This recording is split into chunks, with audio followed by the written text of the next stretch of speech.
welcome back to another stellar but frosty episode of the Film Alchemist podcast, the show where we take the movies we love, break them apart, to find out what gives them their magic. I'm your host, Josh Griffey, joined as always by my friend, co-host, and male person, Alex Dandino. Yes. All right. I am a male person. That's right. Hey, you said it, not me, brother. Before Alex, hits the knee and lifts on high my gifts to honor me on this month of my birth, the month with which I popped forth from the primordial ooze and brightened Alex's life forever. A little business, guys. Something very easy you can do, and we've actually seen an influx of these, and it's been really nice. Wherever you guys are hearing this now, I'm sure you can leave ratings and reviews, right? 5 stars, a couple sentences while you like the show.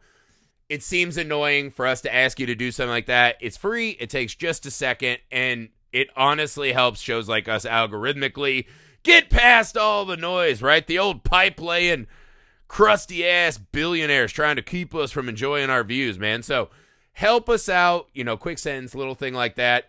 Share us on all the socials. We're on social media, too. Easy to find. You can email the show, filmalchemistpod@gmail.com. You can find us on YouTube, Film Alchemist. If you want to see our faces, make sure we're not up to no good. Video versions of most of the pods there, along with some other stuff we do from time to time. But most importantly, if you want to help the show, if you want to become a part of crafting this show, making it exactly what you need, right? You want this show to be forged by the gods. Then we need your help, man. Over at Patreon. That's right, patreon.com/filmalchemistpod. For as little as $1 a month, you get in. Meet our community, who is just full of awesome people that we enjoy and cherish. And as you go up, the official Highlander tier ranking system, very scientific and very sexy. We don't talk about it enough. It's sexy as hell to be in the Highlander tier ranking system. You can get votes on movies you want to hear every month. We do Patreon exclusive episodes, right? We have a whole library of those that are great. We have some mini-series that are coming out. You got your feature-length commentaries. You can even select a double feature of your choosing of movies that you want us to talk about. Again, exclusively over on patreon.com/filmalchemistpod. It's the absolute best way to help us out. It's the best way to help yourself out. While Alex is just buttering up my crispy abs, right? Fanning me with those big-ass leaves. Palm leaves, maybe beer pong and some grapes into my mouth and belly button. I regret everything about making this month. You don't. This is the best month for you ever. And it'll be the best month for you guys, too, if you join us on patreon.com/filmalchemistpod. All right, Alex, make with the goods. Wow me. That's right. Again, the pod, Gifts Griff. That is the Meals name of the before month. Griff. Not any other workshopping title. The pod greases Griff. Gross. We're not doing any of that. We're not greasing up old dudes. That's not our thing. How dare you? How fucking dare you?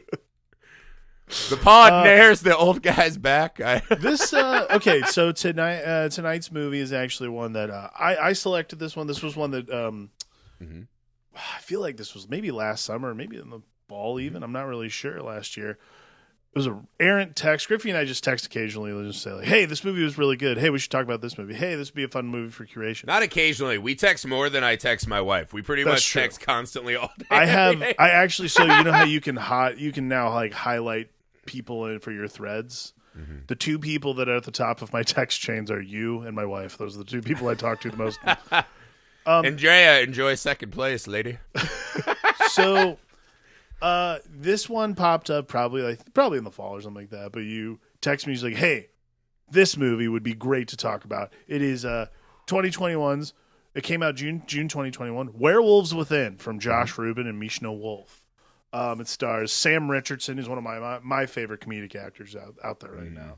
And I am going to butcher her name, but Milana Vantrobe.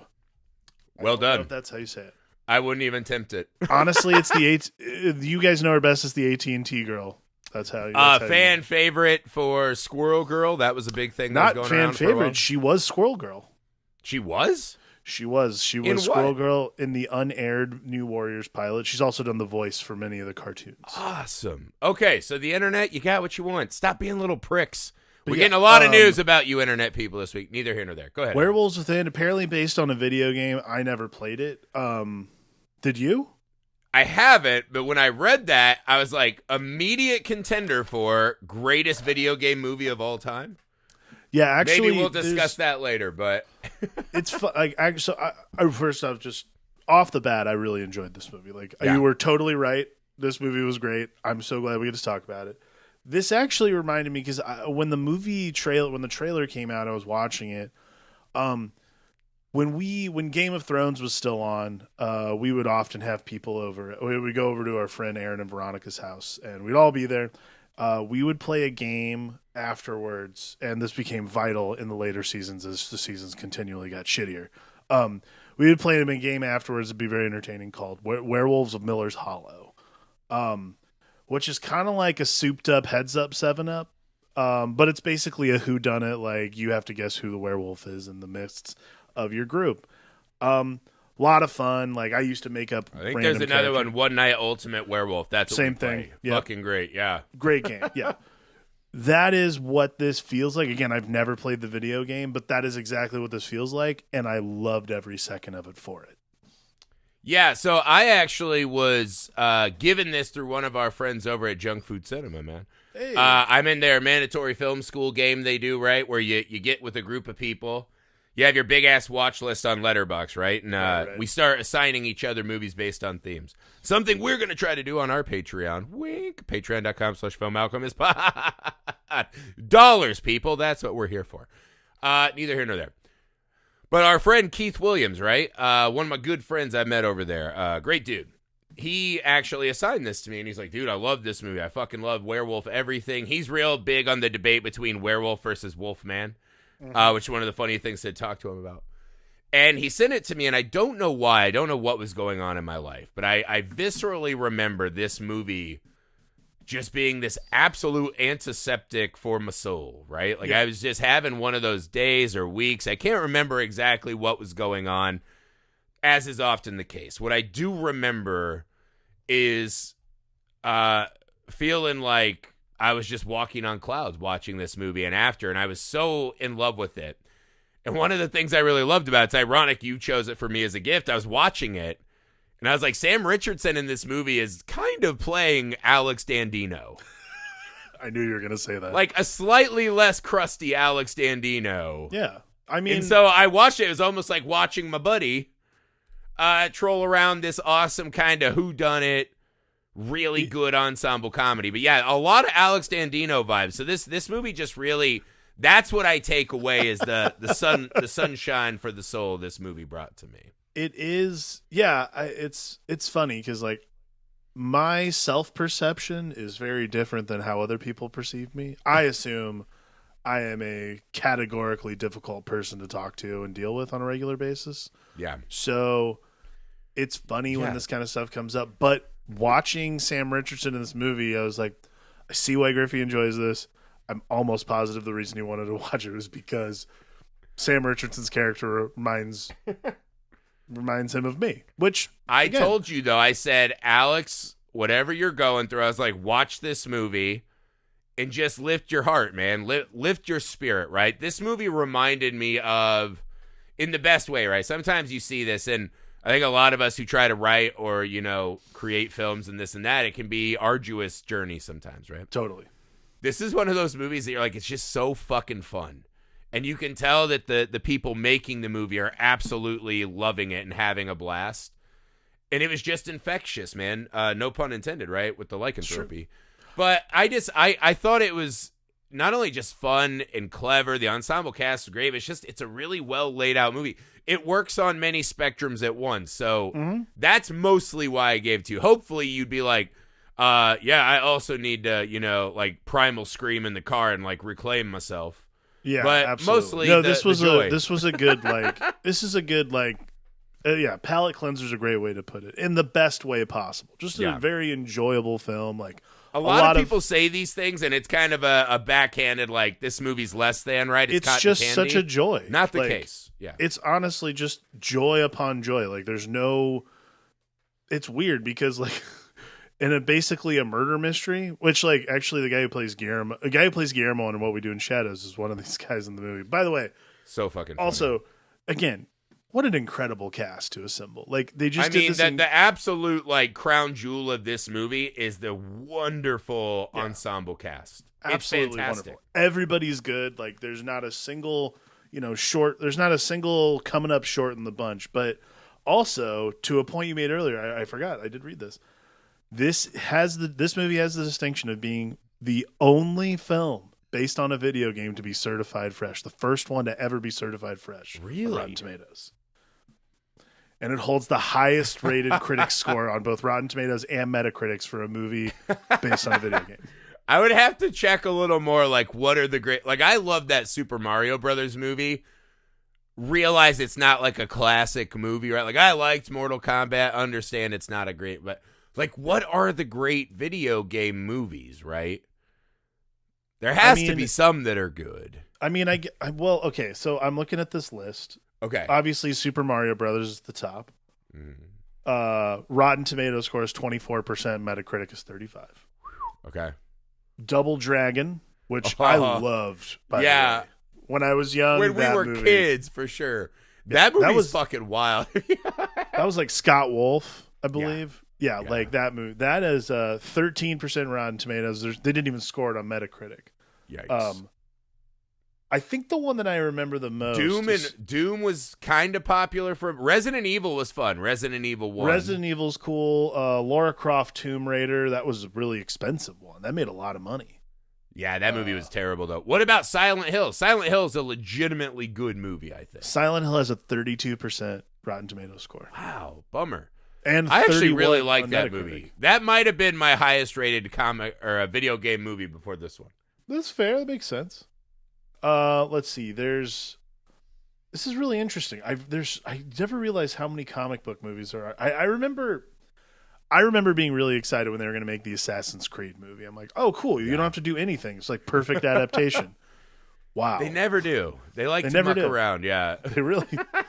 Max Payne was another one that I was like, cool. You don't have to do anything. Weird. Like, I didn't understand that at all. But it's a genre that's mostly really bad. Do you think Werewolves Within works so well because, and again, I can't say this because I haven't played the game, but do you think it's less about the actual gameplay and more about just based on? I think a lot of games get beholden to, they want it to have some resemblance to the game. I don't know. Maybe it's either or, right? Because like the Mario movie said, fuck you, we want to have nothing to do with the Mario games. And gave us this like really grimy, like dark city. With like weird mutant-headed frog. I mean, it's strange. Like Dennis Hopper's in it. That's weird for a fucking Mario. Totally. But then you have like Mortal Kombat. You could just watch this. Yeah, that one's like too much. Oh, get over here. Just the set designer just fucking going above and beyond that. But this one I think worked because it has nothing to do with the game, right? It understands the basic premise of, use your medium to the most, right? Just because something was a video game doesn't mean it needs to you don't need to have like touchstones of the game. And again, we've never played it. So honestly, even considering it a video game movie is such a weird thing for me at this moment. But I think that's what I look at is the thing this movie does so well. The whodunit is laid out pretty clever, right? We know pretty much someone here is going to be guilty, right? But they do this great job of giving everyone, it's a really well-balanced act of, here's a clue, and then watching this ensemble cast kind of all at once have chaotic reactions to it. Yeah. And what is wonderful in those scenes is watching how almost everyone finds a line or a voice in those scenes, and they don't just drown each other out. No. It's not like here's one guy who's going to carry the comedic load, and then it just lets Sam Richardson be this ultimate counterpuncher, where he's just watching and reacting physically often with just his face. And it's just fucking hilarious. So I think that's, but there is some pretty good mystery moments, right? Because they lay in this idea that this fucking grimy old guy wants to come and do like a Keystone Pipeline through their town. Right. Half of them want it, half of them don't. Right? So you get these, what the movie kind of settles on in the end, right? And I think the title even hints at, is it gets to this monster within story, right? Right. Is that when the lights go out and nothing is as it seems, what the fuck are people to do? And especially the movie kind of tells you this. It opens with that Mr. Rogers quote, right? Like, love yourself. And that begins with loving, your neighbors, whatever the fuck it is, right? Or listening is where love begins, right? Listening to ourselves and then our neighbors. And then he goes, "Darn, Mr. Rogers." So it kind of lets you know it's going to be this horrifying inversion of the, small town Mayberry vibe. Yeah. And again, when you have characters this good, you can really fucking get a lot of legs out of that. Yeah, I think what I liked is that in lesser movies, you'd find a lot of these beats very contrived. Like, particularly like the one where, okay, they all have to stay in the hotel together, the inn together. And in lesser movies, you don't understand how to properly construct or like compress people into a space.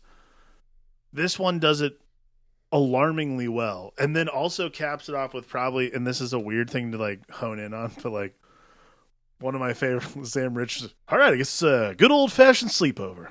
Like this, like eternal optimism, or this just like constantly trying to not like this is the guy who absolutely should be the most negative person there. Like, and it's weird because it's this impractical straight man part that he's doing, which is like any other park ranger character would probably be the like grizzled vet who has no idea what they're getting into, but they're being very logical. He's just trying to assume the best out of everyone, which is like not my MO, but it's also very entertaining to watch because like, again, the character plays so well opposite everybody else. And right. Well, the powder cake's perfect. Yeah. We see this great cut at the start, right? Where it's like a beast attack. And then a hard cut into him. Yeah. And he's listening to these tapes on like regaining his manhood, as it were, right? Reclaiming what you want. He's calling his ex and he's like, hey, try to call. No, you know what? Do call me back. I want a phone call. So he's coming here to be this guy who's going to like assert his self, right? He's going to be more. But one of the funniest beats is we find out he got transferred because his friends talked him into fishing in a lake without a permit. Amazing. And he's like, oh, gee golly, I got on social media. And so he's just this fucking goober of a guy, right? Right. And there is this constant turn against, he's the only character in the movie who's not following nature. Right. Right? Which is funny because he's a fucking park ranger. He's a nature guy. Right. Well, he even does that Walden quote, and, all the beauty is out of doors, right? Whatever. Right. But he's the one character who absolutely refuses to concede to his nature. He just, he does the Mr. Rogers quote. He's going to try really hard. He's always trying to find a way. One of my favorite scenes is when he's doing this, we got to remember that we're a community, right? Remember those angels you made? Those are great. That made me feel good. Hey, do you remember? And he starts going through the town, right? And the reasons they should all be bonded. Right. And like why this matters. And he's looking pretty fucking proud of himself, right? He starts doing those like, fucking presidential like pauses where it seems like he's trying to regain his train of thought, but really it's a dramatic pause. Right. And at the end, he's like, what do you guys say? And then the lady who's like the mechanic goes, man, fuck you. She's like, I saw what happened in this place. And she's like, fuck all y'all. And they just leave. And then everyone one by one completely rejects what he says and is like, yeah, we're going to go on our own. Right. And I was yeah, that's fucking amazing. Yeah. I mean, that's a really funny beat and the thesis of the movie right there. Exactly. I mean, not only is obviously there's the title, but it is this like perfect microcosm of small America. Like you and I both grew up in reasonably small towns, and like, yeah, like I absolutely see anybody that I grew up with. I'm like, you would totally, if we all got stuck somewhere, you'd all just start eating each other. Well, my theory is everyone would, right? Like, let's say you got a group of best friends. You've been best friends since you were kindergartners, right?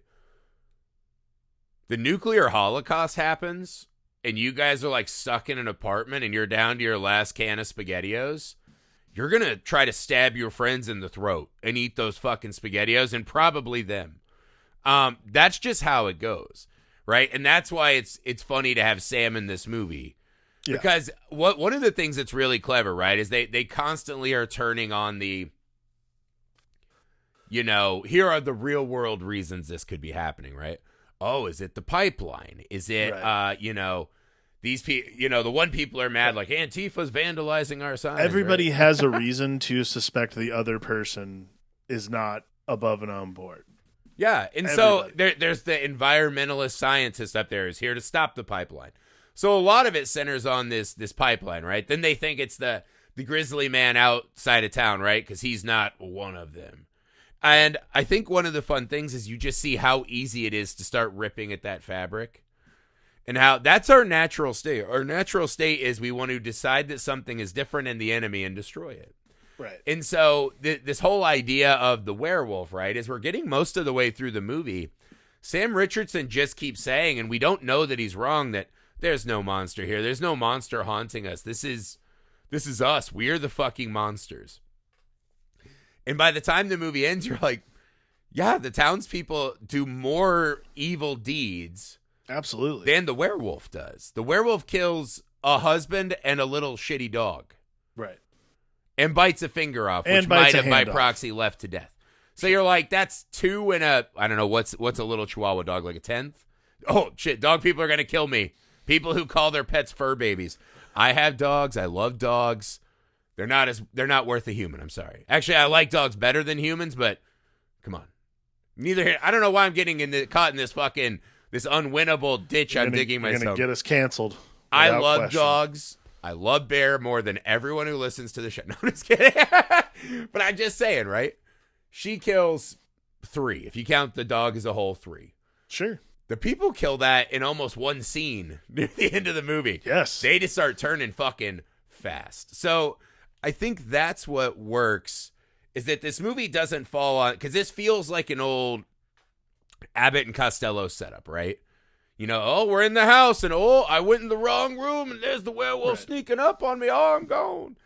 And it feels like you're setting up for that hokiness, and you're going to have to really live on the werewolf. This movie plays it as just, there's Tom. It's almost like a Scooby-Doo episode, right? No, totally. There's tomfoolery afoot. It's definitely our neighbors. And by the end, when they get to the werewolf, it's already an established product. Yeah. So if the werewolf doesn't work, it has no bearing on really what we think of the movie overall. We pretty much are loving it already. Right. I mean, we're already so invested in the narrative, like it almost at one point doesn't matter who the werewolf is because we've already pretty much covered how much scumbaggery we have in this town, Like that is the vibe, and that's like what the movie does so effortlessly and so entertainingly. And again, it's one of those things, like, to me, who the werewolf is telegraphed pretty quickly. Like, there's no doubt in my mind after like 10 minutes in this movie, like who the actual werewolf is. I'm like, I get it. I feel that too. The movie definitely cheats, right? Like Sure. like there's the scene when the douche husband, right, who's always screaming about I'm a free American, and the groper, right? Right. When he gets his hand bitten off, I don't care what movie we're watching. There's no werewolf transformation where you can bolt right, run a full circle around the building, climb up to your window, untransform into a werewolf, and not look just haggard as shit. Get your hair did, get your robe on, and come back out and go, what? Right. Where's his hand? So not that's even like Jack the movie Nicholson 100% is not even Jack Nicholson.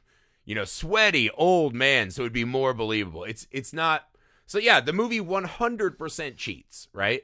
Because I even like rolled it back, and I was like, could you like possibly say that this is feet? No, the movie cheats, right? It's not trying to be a clever movie where at the end when it's revealed, you're like, aha. They make a sunk cost of we're just gonna cheat because it won't matter who did it at the end. Yeah, they were right to me.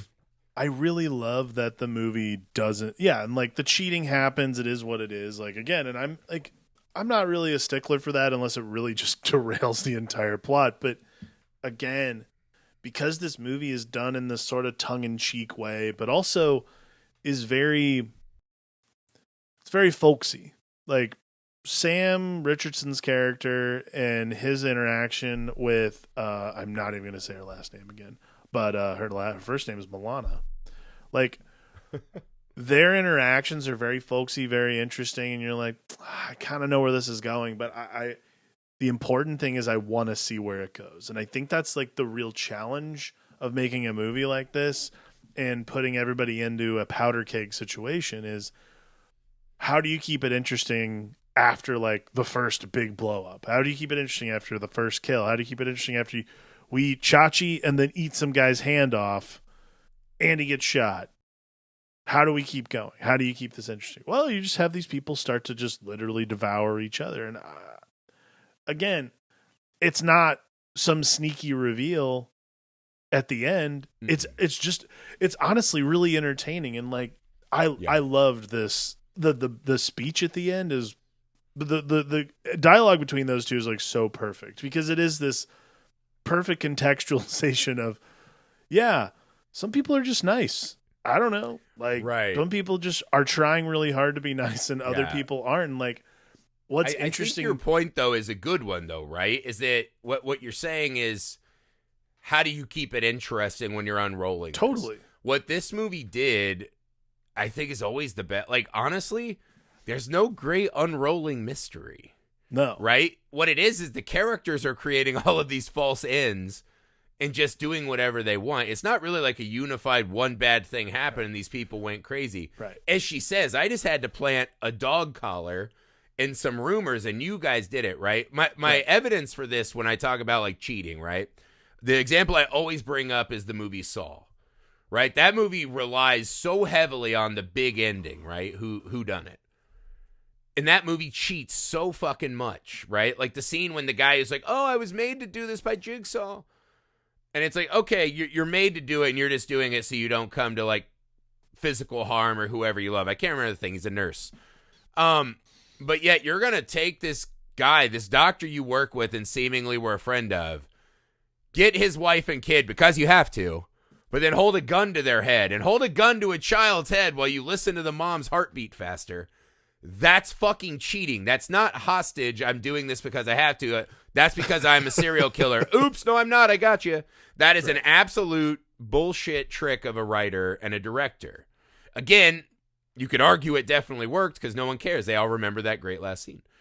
This movie isn't worried about that great last scene. No. And I think to your point, though, that power between Finn and Cecily, right? Cecily, yeah. Yeah, it's this wonderful... It kind of reminded me of those classic, Clark Gable shits, right? Or Cary Grant had some of these, right? Not quite screwball comedies, but sure, yeah. They have this fucking rhythm in how they talk. So it's like a meet cute, but just this really like pitter-patter. You're following them talking, and it almost has like a heartbeat rhythm to it, right? Totally. And watching them just talk, and she's like, this guy fucking loves snowshoes, right? All their little discussions, right? It's just so fucking cute and charming.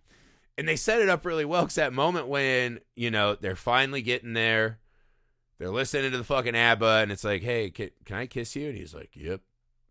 And he leans in and the phone rings, and he fucking swerves his face and answers the phone because as an audience member, every time, like, what? No, what are you doing? Because as she says later in the movie, you're like, she is literally too good to be true. What the fuck are you doing? But again, this is Sam fighting his nature, right? At every turn, he's trying to do what's right, and he still has this connection. So I think that's what matters is like it is this unfurling mystery that doesn't really matter who did it because the characters are so good. And at the core of it, this is because you want the boy to get the girl. And so what I was watching as, right, you're like, there are all these murders.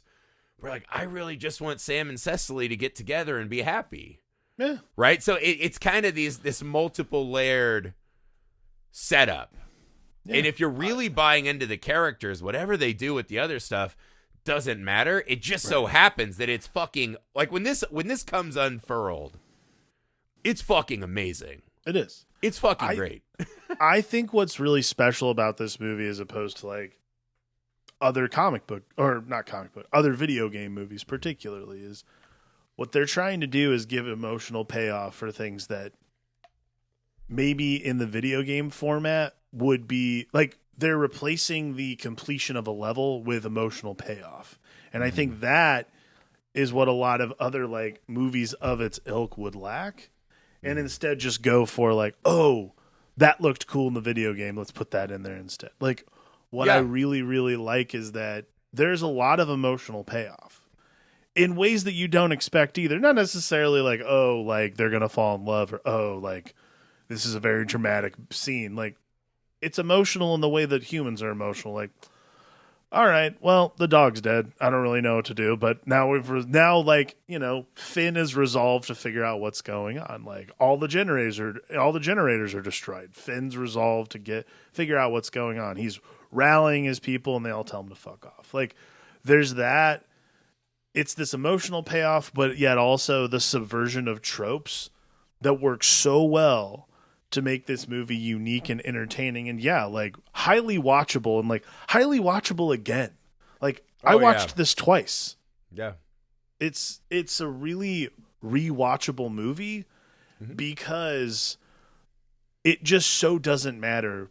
It just doesn't matter who the werewolf is, or even if there is one. Like, you could also make the argument that you could have made the argument if this movie had ended and there were no werewolves to be found, and you just found out like she was like an axe murderer or something like that, also totally would have made sense to me.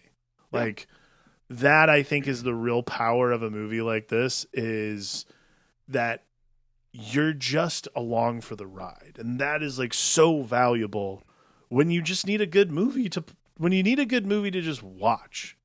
Yeah. Being along for the ride is so important, especially for movies that are like, especially for horror comedies, I think.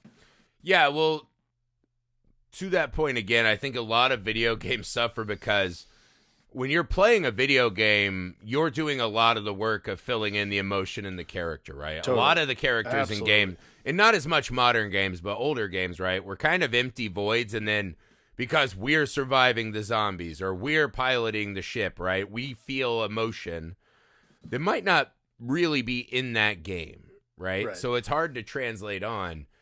And again, this one, like, even when you see the wild boyfriend, right, from the mechanic lady. Oh my god! What are you doing? He's like, I take knives to my hands.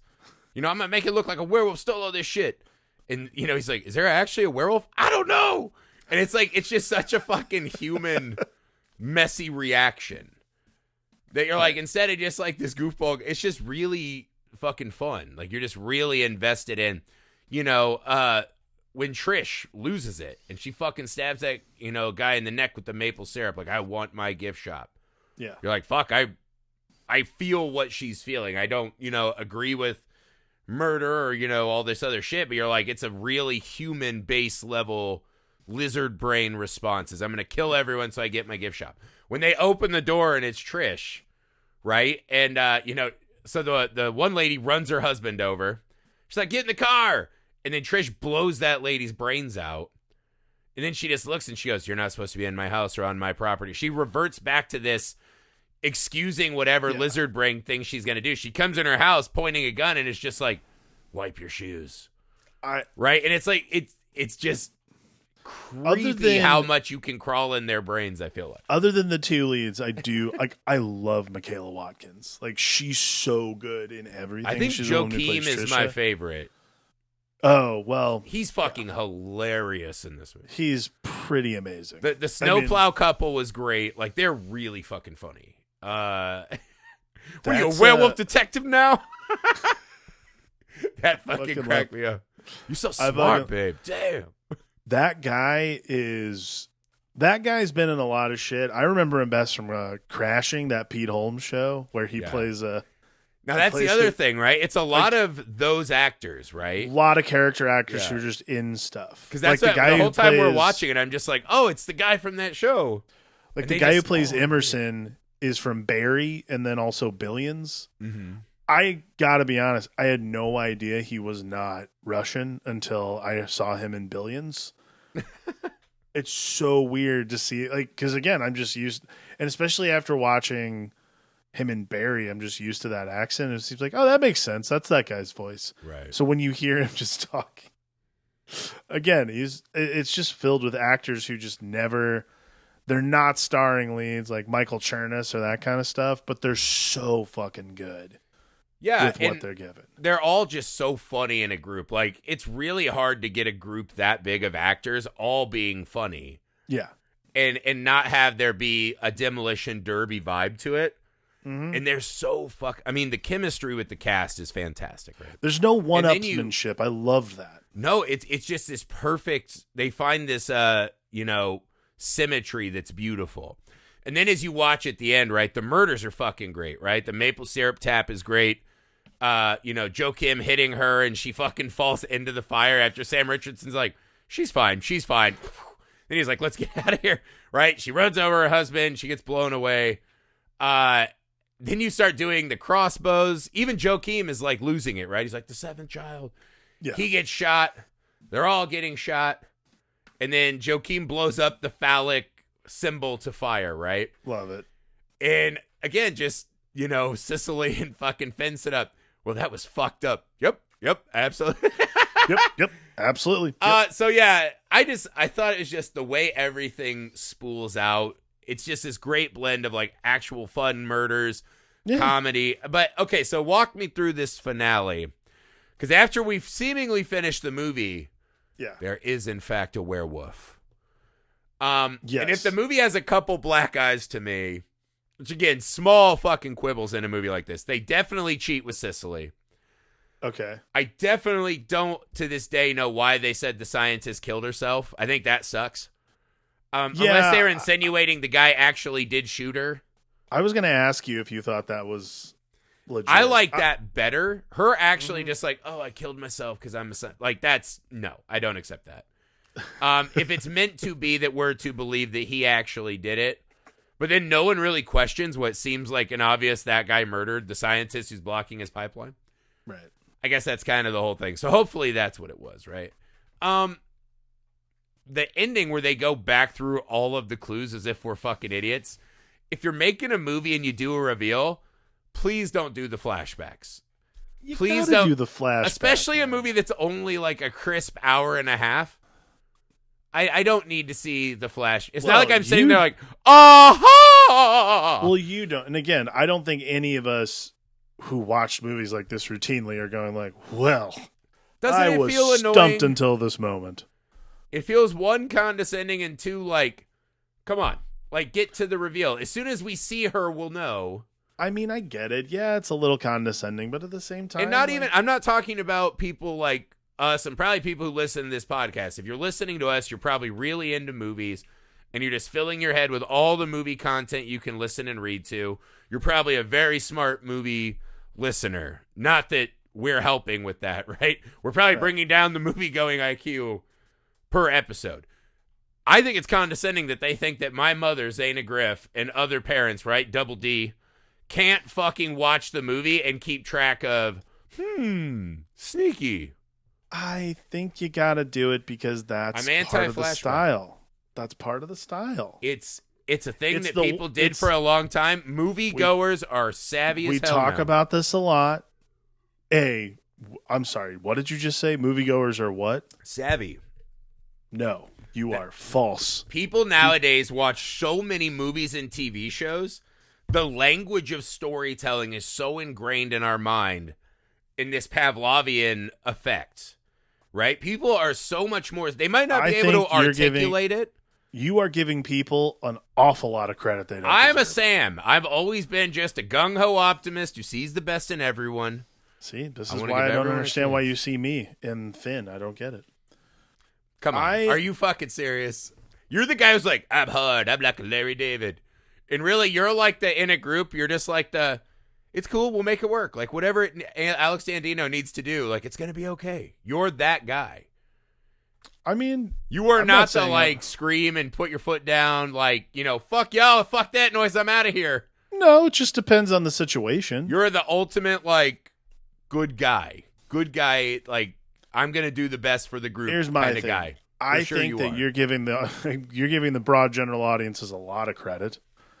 I am. I think they're smarter than average, except for like the guys on Twitter that are always. You'd be like fully wrong, and I think that ultimately, here we go. Ultimately, what it is it's just again, it's a beat. It's a beat in the movie that works because we know the kind of movie we're watching.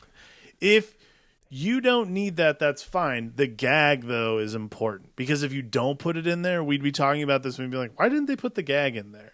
Like, You're it's telling a me if they gag. didn't do like an Edgar Wright, like on newspaper clippings, on like the auto part, on the bloody mailman's like tag.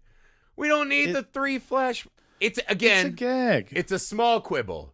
It's a It's a- small I quibble. get it, but it's a gag. It's a trope like anything else that goes in these kinds of movies. Not doing it feels weird, and it actually throws off the pacing a little bit. if you think How? about it. What? Oh my Sure. God. Why I don't wouldn't it? agree. I don't agree. We don't need it.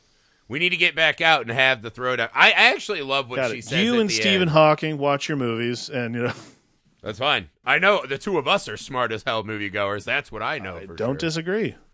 The A rest of the brief general history public, of idiots. time, right? We don't have enough time for these flashbacks. Keep it brief. I'm time. pretty sure the world at large proves your point otherwise every single time. Every day we wake up, there's a different point. Believe the guys There's that a you see on strike Twitter against. that are harassing people and have anime avatars and are douchebags, I think they are such a small segment of humanity, but they make so much fucking noise and trouble that then Twitter has this horrible thing, right? Where Twitter, not only does it give people incentives to be douchebags to others, and again, one of our friends of the show actually has an anime fucking avatar, so I'm not even saying that. You know the type I'm talking about. But it incentivizes bad behavior twofold, right? Because one, they think they're actually getting to hurt someone and talk trash. And two, because then everyone else who wants to make themselves seem like they're the most righteous motherfucker on earth retweets it and spreads the bile and venom forever. So it's just this horrible fucking effect. So I think those people are actually a much smaller group than average. I mean, I'm not talking about, comic skaters or anything like that. I'm talking about I'm the saying broad... those people are thick. I think the average fucking I'm speaking people about the broad get it. general audience, and I think your average parent has seen so much shit by this time that they are really savvy in a way that a lot of us, more cinephile people don't think they can. I be. think from a basic perspective of pacing, it makes sense to do it in this kind of movie. How? What?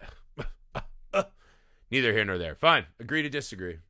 Agree to disagree. I mean, it's not a big deal. It is what it is. It's a fucking huge deal. No, I'm just kidding. As far as how the ending plays out, I really do enjoy the little back and forth between them. It's really good. I like him finally doing the, you know what? I'm a nice person. It's fucking, sorry language. Sorry, it's effing it's okay effing to be okay. nice. I'm Yeah. not going to change. I thought it was good because she's, she's doing the, all I did was just plant a little seeds, and then people's fear and hatred and, their nature took over and She's did all the doing work. what werewolves do, which is she's allowing nature to take over. Yeah. And she you have even a guy says, who and she goes, doesn't do it. not you, because you're pathological. What's my pathology? You're too nice. You're too nice. And so in a way, he is the mythological creature, right? I love that line too. And she's like, didn't I seem too good to be true? And she goes, werewolves are real. Girls who read Walden while drinking kombucha and That's get the fantasy. horny at your Yellowstone stories are not real. That That great fucking line. killed me. Oh my God, so good. Yeah, I thought that was really good. It was hard though. Like I was actually felt like an emotional tug because I thought these two were just dynamite together. I felt really sad when we lost the opportunity for them to be together. I did like, however, though, that Emerson, right, comes back and he goes, I like what you said about Community and Mr. Rogers. And, like, they kind of fight it out, and they're like, they're forming it's a two-person community now. Mhm. But for some way, somehow, he's fucking nonsense won over another person's nature. And in the end, his being that guy Right. saves the day. Well, you know what it is like we all want to be Sam Richardson in this movie. We all want to be this eternal optimist who can like weather the storm. Mm-hmm. Most of us, if not all of us, are the townspeople of Beaverfield. See, I would rather be a Sicily. I feel like that's closer to where I am. Like, I'll take down the people that are She's right there with him, though. shitheads. She's simply giving in further to her nature than anyone else is willing to. That's all. But she's an actual, like, carnivorous mythical creature. The other She people is. just want a gift shop. That sucks. Right, but like from a metaphorical standpoint, she's just someone who's willing to embrace the animal regardless. She doesn't lie about it. She's not surface covering She's who not she being is, really. she's not being false with who she is. Yeah, her falsehoods are in service of trapping victims. But yeah, so what did you... As the movie comes to the close, they do this weird sandwich joke. Make your own damn sandwich. Also, by the way, I was like, A+ kill scheming when he fucking stabs her in the neck with a snowshoe. I was like, A+, because he misses like 15 axe shots. Yeah, I really enjoyed Chekhov's snowshoe. That was good. Yeah, so A+ on that. What do you make of the last sandwich joke? And then as the, because I guess that's her fighting her nature too, right? I will no longer be beholden to fucking serving others. I'm taking control of myself. As the credits start rolling on this movie, what was your final thoughts and kind of takeaway from your experience of this film? Fun final gag, you make your own damn sandwich. It's always fun to see, especially women taking down alpha male, a pig. Yeah, I mean, is there anything else you can say about this movie besides like what a great time it is to watch? Mm-hmm. Like, I had someone I reposted what we posted on the Instagram. I reposted it on my personal, and one of my friends was like, "Oh, what'd you think of Werewolves Within?" I was like, "It's just a blast, man. Like, it's everything you want it to be. A little bit of gore, a fun little like whodunit thing, even though it's not really a whodunit. It's more like are we gonna like when are you gonna reveal that person did it? It's just joy. It's pure joy. That's what it is. Pure entertainment. If you've had a bad day, this is the movie to watch. That's what I take away is that this is a sweet balm on a cracked and withering soul, right? It just really is fully embodying all the fun and joy of making movies, period. In the best ways. It's an ultra lovable film. And when I watch it, it's really transportative, and you hear like joggers say that, right? When I'm out there running, the world fades away. It's just me and my head, and I'm like, wow, it's just me and my bad knees and my pain and my lack of air. So I don't have that experience. So I get that when I watch like Werewolves Within, right? And I just really feel rejuvenated, man. My inner nature is bolstered when I watch feel this. Nothing but joy. Yeah, that's it.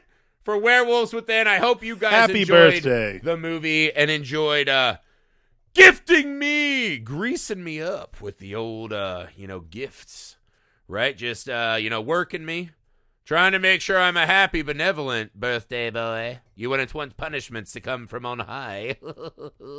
No? What is that laugh? Jeez. I don't know.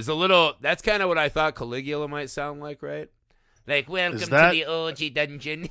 Okay, you're going to model yourself after Caligula. Copy that. Well, I mean, I was like, it's a birthday month of excess and grease. In all my analogies, I'm a ripped, shirtless guy. A lot of grease in these getting analogies. Fanned. Like a lot of grease. I want to slide into my old age happy, right? A lot of grease. A lot of grease. We'll workshop the name. Something... grandiose for Griff's birthday, perhaps. The pod gesticulates before Griff. No? Just sign off. What's the matter with Neither here nor there. It's been a delightful series of movies so far. We hope you guys are having fun. Really good movies on the Patreon this month as well. Quick heads up, as we are coming to the end of this month's curation, it has become apparent that Dogville is going to be very hard for the audience to find. So we may shotgun. Not find it all. Yeah, unless every one of you wants to buy a DVD or Blu-ray of Dogville, which I'm sure you'll watch all the fucking time after we talk about it. We may actually shotgun and do another flick. So stay tuned. Surprise alert. A good way to keep abreast of everything happening on the show. And, to just help grease in the old Griff breast as well. No? Oh, gross. One of these times it's going to land. You go, holy shit, this is amazing. Go to patreon.com/filmalchemistpod. You can get on the Discord with us, chat with us all the time. Tons of extra content, all the newest and greatest from the show. It really helps us out. Thank you for those of you who do. Thank you for those of you who are about to. The email, filmalchemistpod@gmail.com. I'll run all the socials you want to find if you guys ever want to talk, questions, comments, complaints, whatever. If you're mad that Alex isn't just rolling with these grease analogies or sliding with these, neither here nor there. I'll get him a spatula. The YouTube film Alchemist, and make sure you leave those ratings and reviews, guys. That is a free and easy gift you can give to the show. That's it for us. I'm Josh Griffey. Alex Dandino.